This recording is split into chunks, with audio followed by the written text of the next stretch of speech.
Et salut à tous, j'espère que vous allez bien. On se retrouve aujourd'hui pour un unboxing. Je tiens à remercier grandement Hervé et Mika. Et oui, ont répondu, parce qu'à chaque fois on demande si ça va bien, mais personne répond. C'est pas sympa. Aujourd'hui, oui, unboxing, je suis enfin petit, non pas petit. Je peux pas trop te mettre le carton là parce que c'est un peu compliqué. Alors attends. Déjà, aïe. Ouais, voilà, tu vois, elle a tout cassé. Pendant ce temps que je suis en train d'ouvrir ce carton, t'hésites pas à mettre un pouce, à t'abonner, hein, comme on dit, c'est super important. S'il y a du bruit à côté, c'est normal. On est en train de laver les aérogreffes. Hop. On a reçu de la carrosserie. Carrosserie piste. J'ai eu un peu de mal à sortir tout chaud. Alors attends. On va poser là. Ah voilà, c'est malin. T'es content, j'espère.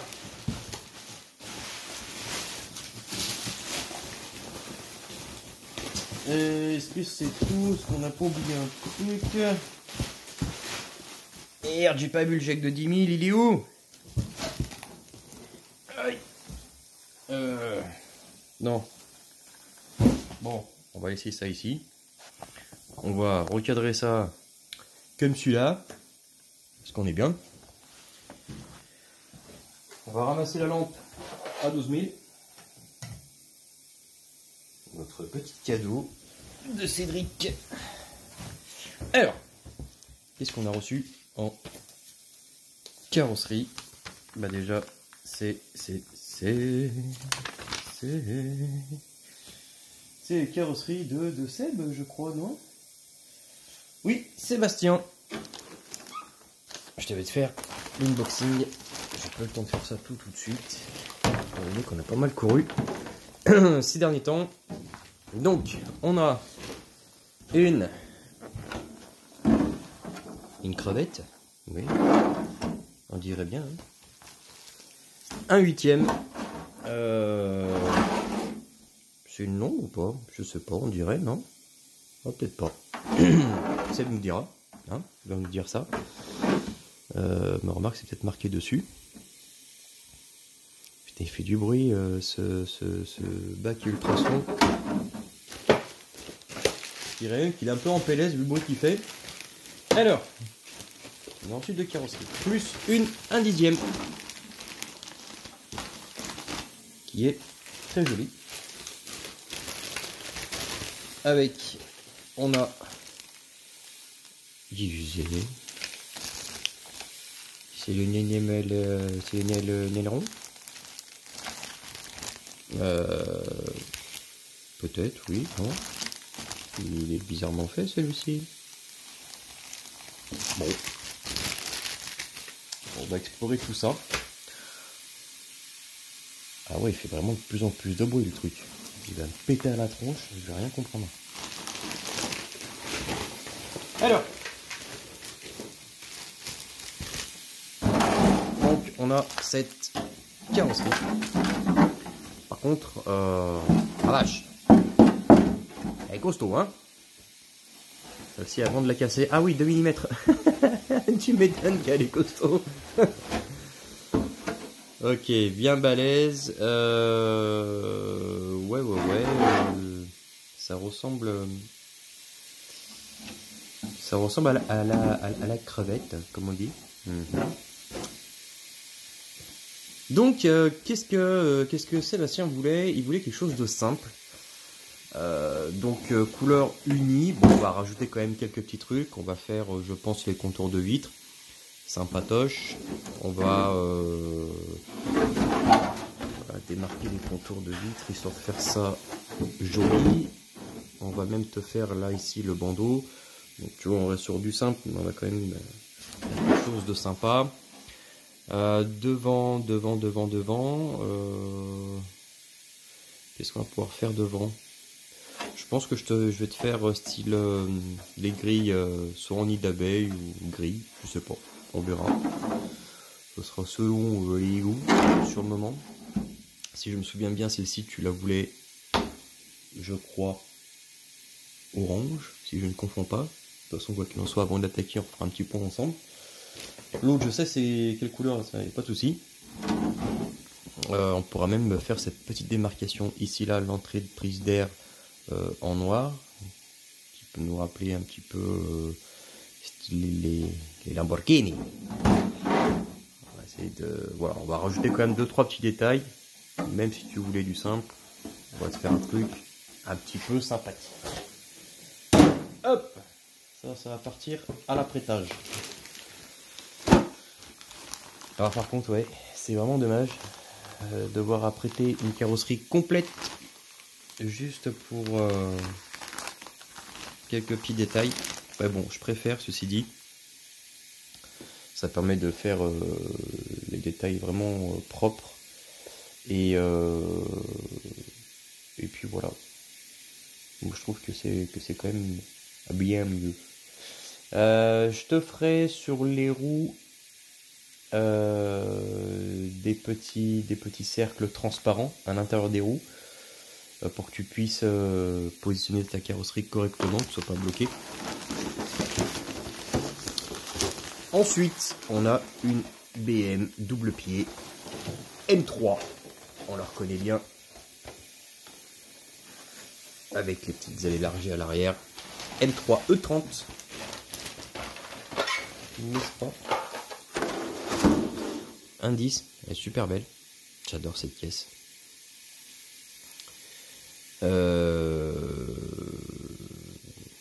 Qu'est-ce que j'ai rêvé d'avoir étant plus jeune. Oh, merde, putain, ça fait mal.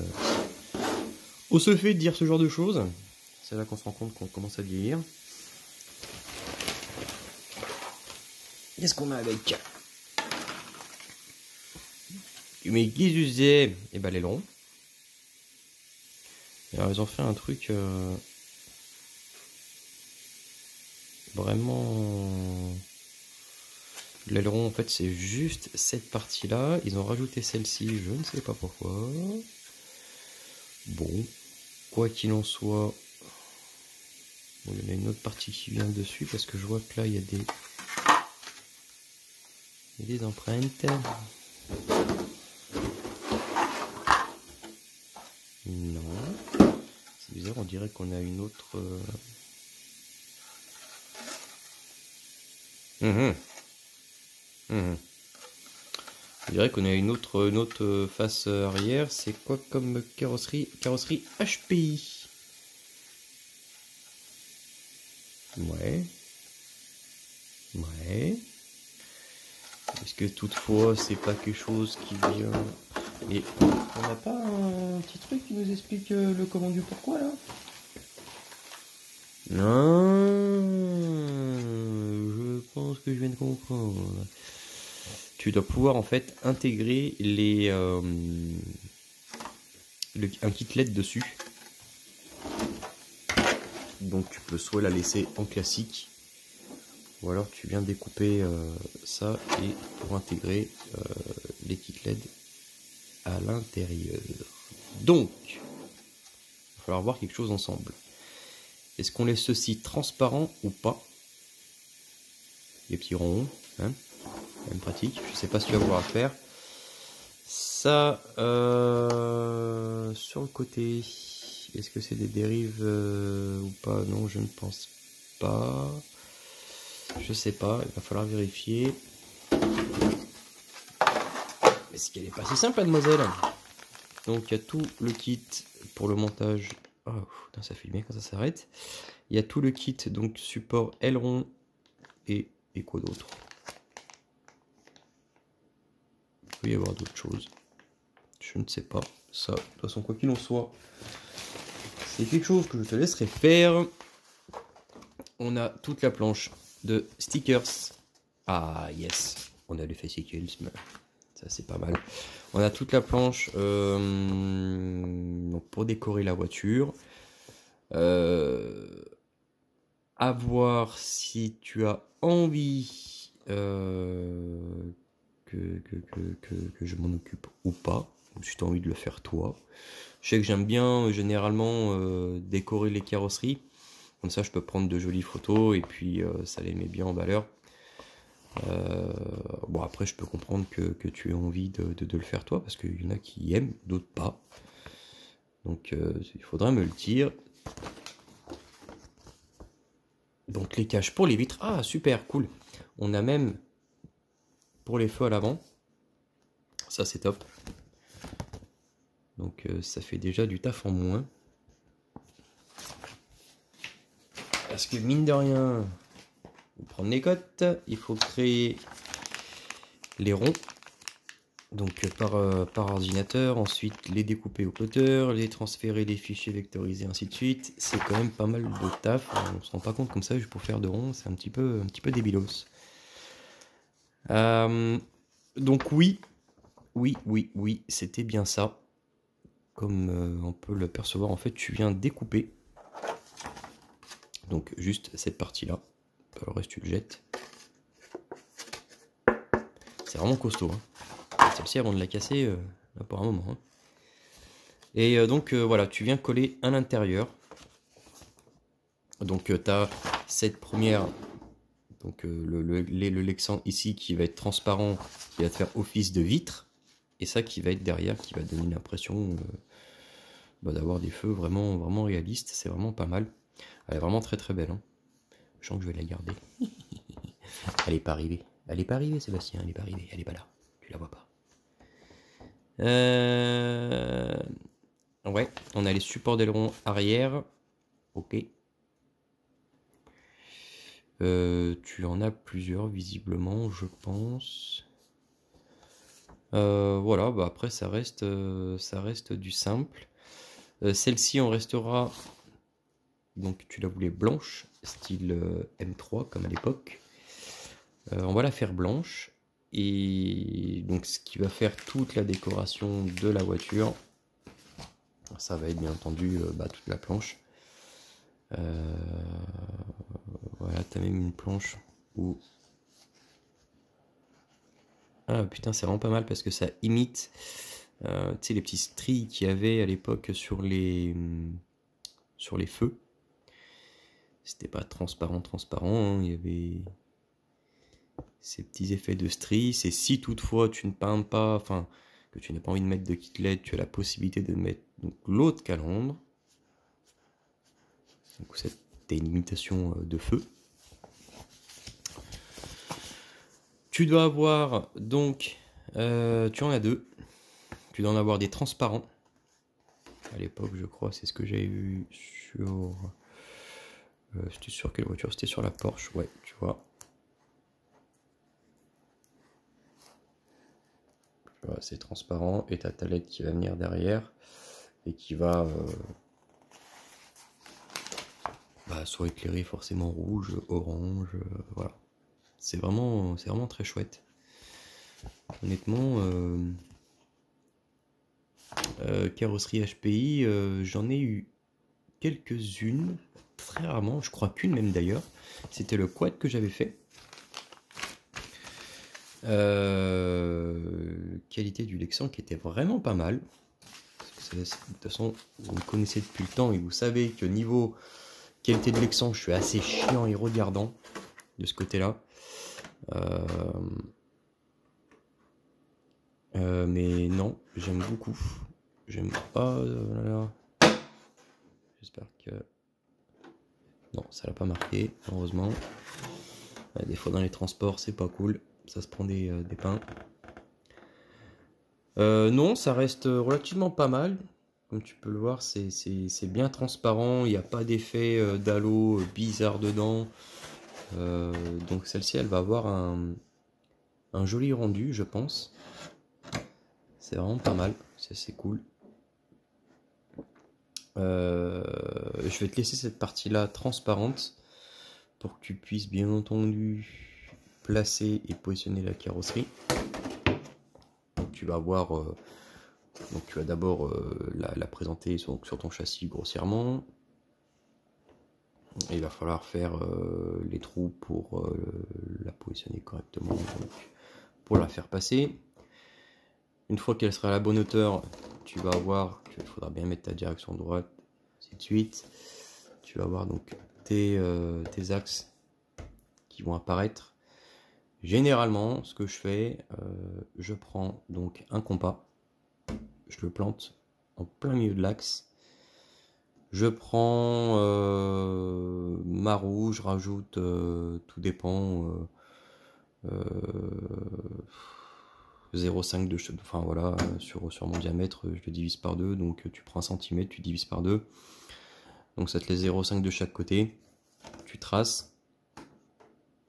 Et puis après, bah, tu viens découper soit au scalpel tout doucement pour avoir une coupe franche et propre, soit tu fais ça au ciseau Lexan. Personnellement, j'aime pas trop parce que ça a tendance à te laisser un petit peu des choses pas cool. Après, ceci dit, je sais pas ce que c'est comme ciseau de Lexan que j'ai, et puis il a peut-être vécu aussi depuis le temps. C'est de l'Ultimate. Pourtant, c'est pas mauvais en termes de marque.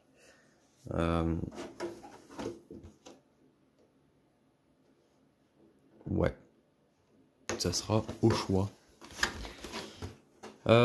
Protection, par contre, pour la protéger, je vais te faire. Alors, je sais pas si c'est sur le châssis origine que tu veux la monter ou l'adapter sur quelque chose. Si c'est sur le châssis origine, le gros avantage que tu vas avoir, c'est que tu vas pouvoir reprendre directement les trous de perçage que tu vois ici et là. Tu as les mêmes à l'arrière sur les vitres, enfin sur la vitre ici. Sur le toit, tu as des trucs chelous. C'est pas du tout du perçage. Puis peut-être pour une antenne ou autre, je sais pas. Bref, de toute façon, c'est moche, faut pas le faire. Une antenne, ah non. Voilà. Non, franchement, j'aime bien. J'aime bien. Donc Seb, pas hésiter à nous dire, d'ailleurs ça peut intéresser d'autres personnes, savoir où tu t'es procuré cette carrosserie, si on la trouve encore, voilà, n'hésite pas à le dire dans les commentaires. Partagez les mecs, franchement c'est cool, il faut. Donc ça, et fatalement on va pas le peindre parce que autrement on va plus rien voir à travers, c'est pas cool. On va y laisser comme ça. Ça c'est pour les feux arrière, c'est pareil, ça reste comme ça. Donc, rentrons dans le sac. Punition. Ça aussi, support. L'aileron. Bah lui de toute façon il va falloir le peindre. Donc on va te mettre un petit coup de barbouille là-dessus. Je sais pas la protection si elle est intérieure ou extérieure. Elle est extérieure, putain, pour une fois ils ont bien fait le truc, tu vois. Un truc que je comprends pas d'ailleurs, sur les ailerons des GT, tu as la protection qui est donc sur la face intérieure, là où on peint. Donc ça voudrait dire par logique que tu peins sur l'extérieur de l'aileron, là où tu as ton air qui vient. Et je trouve ça un petit peu débile parce que si tu peins par l'intérieur, donc c'est là où tu vas voir, tu as toutes les traces de peinture et tout, c'est pas forcément le top. À moins d'avoir une super cabine de peinture où tu as zéro poussière et ainsi de suite, où là oui vraiment tu peux avoir une qualité de peinture d'un carrosserie. Hein. Voilà, mais c'est vrai que c'est un petit peu débile.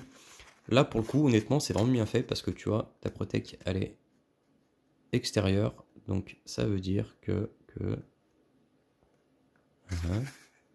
moi que j'ai mal vu. Mais qu'est-ce qu'il a fait?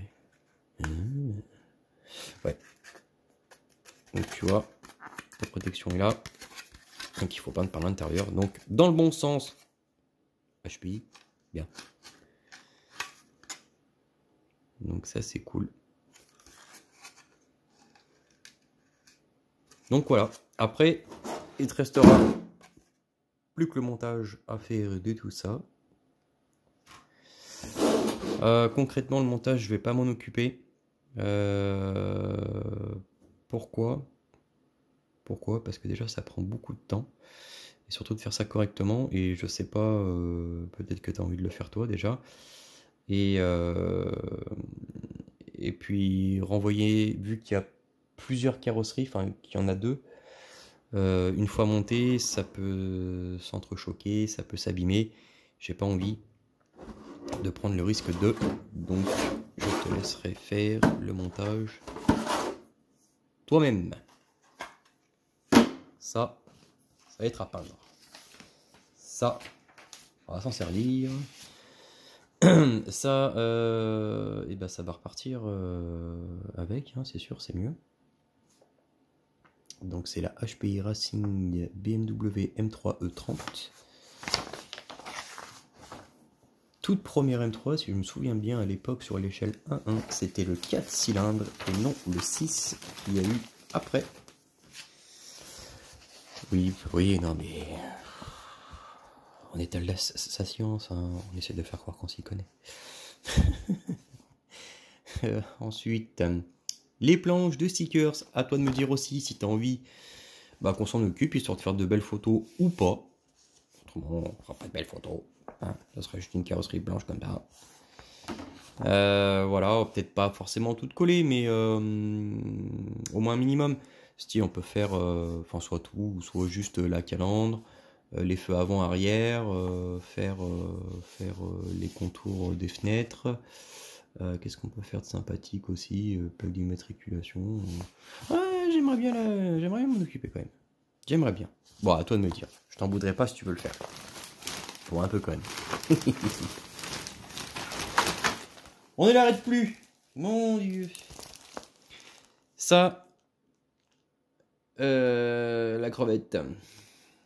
Ok. Alors, ça ressemble à mon masquage.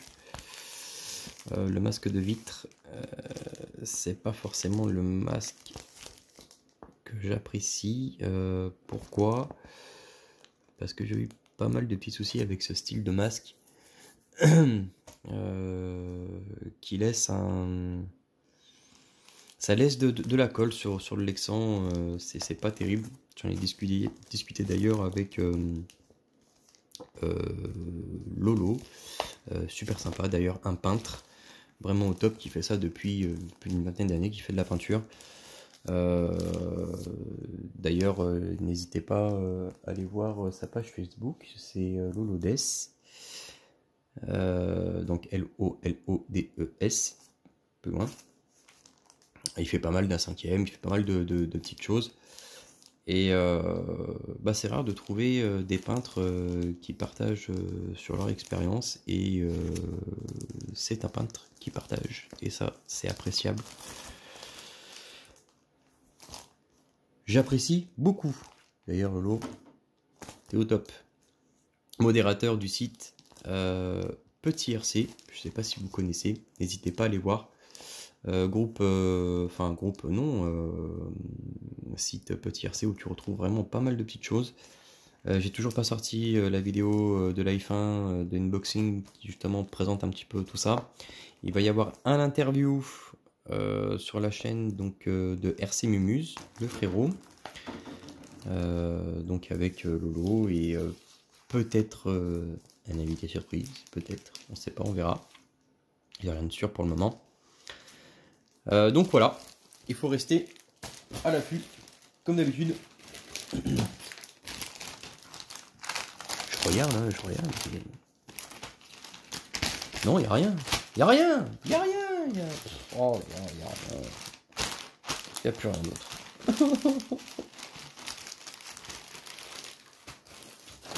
Alors, ça, c'est bon. Ça retourne là-dedans. Et donc, on va essayer de passer tout ça pour la semaine prochaine. Qu'est-ce qui va se passer? Semaine prochaine, je peux vous dire déjà, niveau carrosserie, ce qui va sortir. Il va y avoir tout ça, déjà mis. Oui, ça par contre, mais je pense que c'est long, hein, mais c'est un peu chelou, monsieur. Mais oui. Bon, on passera un coup de barbouille dessus et puis voilà. On va quand même l'ouvrir, voir justement cette histoire de mascouille. Mascouillage, hein, pas... ouais, non. Ah là, je me rends compte que j'ai fait une connerie. Donc...